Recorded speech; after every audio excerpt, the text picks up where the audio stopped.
দাগের বেলুন ফুটাইতে হবে। যে যা বেলুন ফুটে যাবে সে দ্রুত বের হয়ে যাবা গোলের ভিতর থেকে।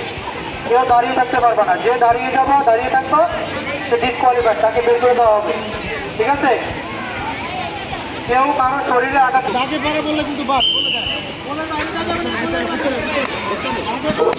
বাইরে যাওয়া যাবে না।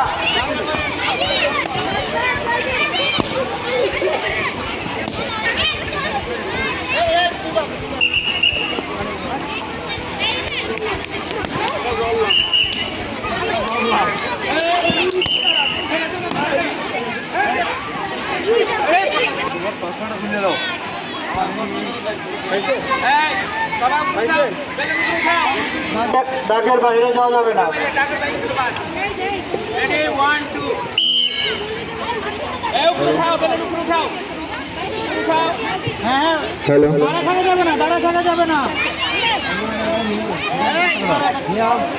তোমরা দাঁড়ানো কেন? দাঁড়া থাকা যাবে না।